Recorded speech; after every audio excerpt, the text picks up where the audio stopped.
The show where there are no penalties, nothing is offside, and everything is fair game. This is The Gloves Are Off.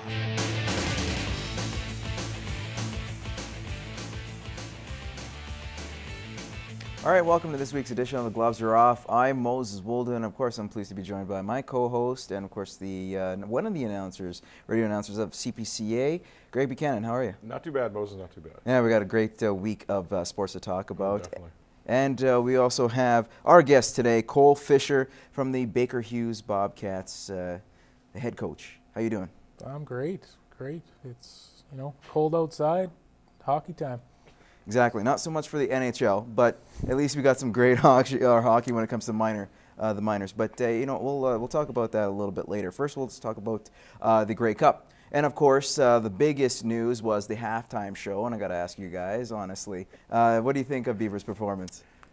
Well, you know what? I want to see Justin Bieber perform halftime show in Regina next year, just like that too. There you go. He doesn't really have the pythons. He's got the money. You'd think he'd invest in a personal trainer. What were with those pants? Yeah, the pants is another thing. I like to be in the green room before the concert and see Lightfoot talking to Justin. Now that would be an interesting talk. That would be. All right. Well, let's get to the actual game itself. And of course, the Toronto Argonauts crowned the Grey Cup champions. You had Ricky Ray mention earlier when he saw this team develop, he said, we have the potential to win the Grey Cup. He just had that feeling in training camp. Sure enough, they did. What would you define, though, as the clear moment that said, you know what, Toronto has got this cup? Because there were several moments. I could think of that pick six that Kevin Glenn threw in that second quarter, and I thought this game could be lopsided. But what do you guys think? To me, it wasn't necessarily one play or another. It was just their ability to shut down the running game of the Stampeders. They've counted on that. Cornish was unreal all year, and they just seemed to never get anything going. They plugged the holes big time, Toronto did, and I thought that was the kind of reason that they won. I think that undisciplined play by the Calgary Stampeders, a lot of penalties the Stampeders, and the Argos were the most penalized team all CFL season.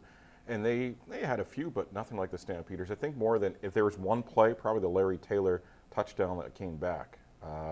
All of a sudden, that looked like maybe the Stampeders had a glimpse. They were coming back. They had a little bit of energy going, and all of a sudden there's a holding call in the midfield there. Yeah, this has got to be a big win. And if you think about it from a CFL standpoint, you have the largest market in Canada that has had probably the worst attendance or one of the lowest attendance in the CFL. You would want to boost it. And if you were Commissioner Mark Cohan, if you were David Braley, anybody that wanted to see Toronto succeed, they did. They did a fantastic job throughout the week. And if you think about this Argo team and you look at what they've done, can we potentially see this team as a dynasty in the making or a team that will be good for the next few years?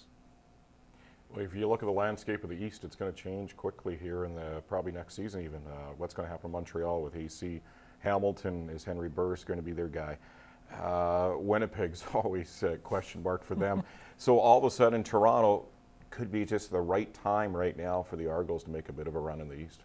I think it all depends on Ricky Ray, if he's going to be the guy taking the ball. If he can, stay healthy and play for another 3-4 years, I think they could be very successful.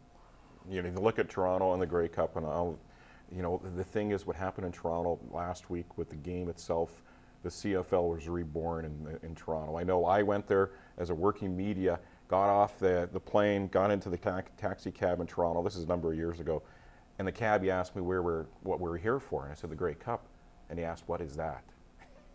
If you have a taxi cab driver in Toronto doesn't know what the Grey Cup is, I think this season everybody knew what the Grey Cup was all about. And you know what?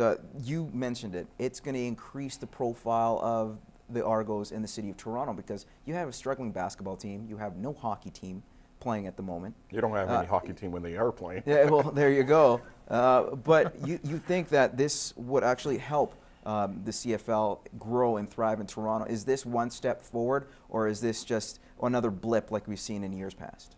I think it has to be a step forward.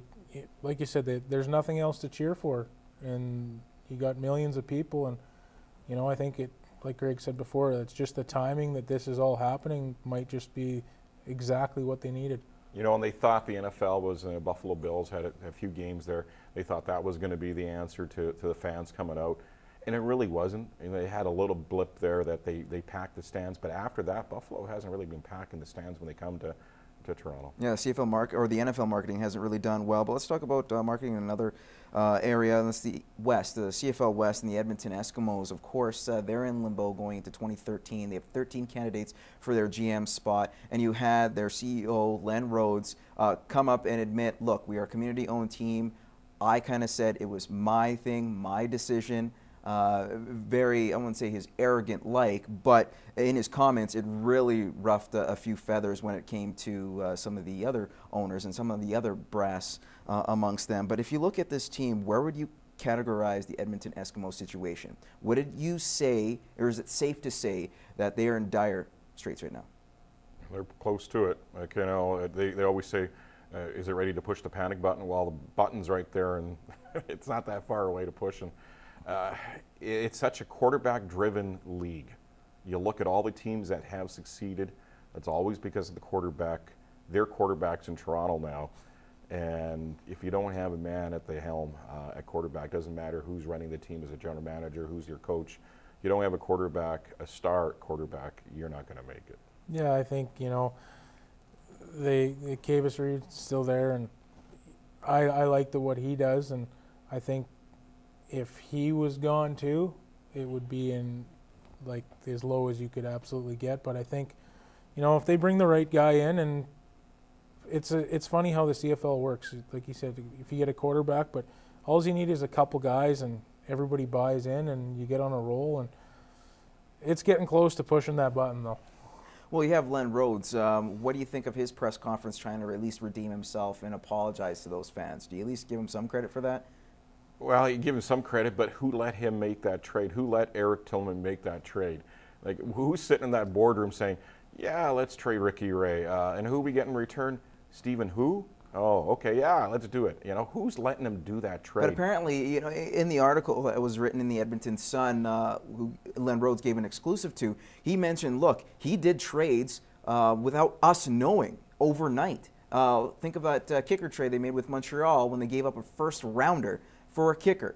Didn't make sense, and a guy who didn't really play at all. So those are the little things that has kind of been a debacle amongst the Edmonton Eskimos. And of course, you mentioned the quarterback position. Let's talk about Anthony Calvillo. There's tons of quarterback speculation. AC didn't have the greatest of years, but are we finally seeing a decline in Anthony Calvillo and the Alouettes? I believe we are. You know, he's had his run. In fact, I think there's a lot of teams out there in the CFL that you've started to see the newer, younger guys starting to.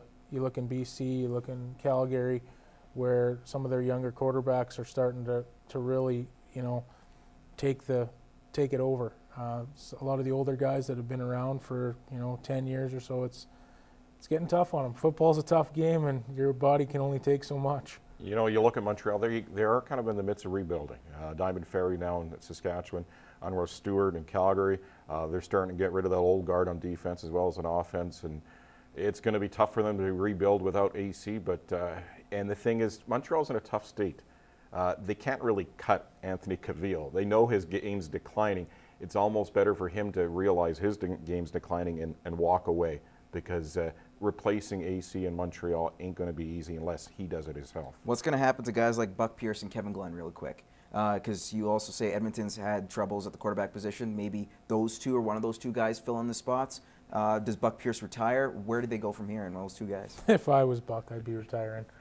Like I said, your body can only take so much punishment, and you know, it seems even when he lasts the whole game, he's beat up by the time it's done. And you know, I think the best case for him and whoever if somebody was to take a chance on him, would him just to be retire. He's the modern day Matt Dunnigan, Buck Pierce, because he has a bullseye on his chest, bullseye on his head, everywhere. And he seems to be getting hit and rocked game after game. I like to see Kevin Glenn get a chance in Calgary. Likely won't. Drew Tate's going to be their man again at training camp, and Kevin Glenn, don't be surprised if he heads north to Edmonton. Yeah, that could be a spot. And you agree there? I think you know, if you ask me, you need that veteran leadership at that quarterback spot and a young guy, right? It worked well for Calgary this year. Look at Tate gets injured right away. They have a a guy that can come in and control the rest of the season for him. And, you know, if you're going to bring that, who knows, there might be a young guy out there that one of these teams find, and to have a guy like Glenn kind of there with him would be outstanding, if you ask me. I think Glenn's a step up from Kerry Joseph and also Stephen Jones. Well, that's going to be a given, especially for Eskimo fans. All right, we're going to take a quick commercial break. We'll be back, and we'll talk about some of the NHL issues that have been going on so far in the past week.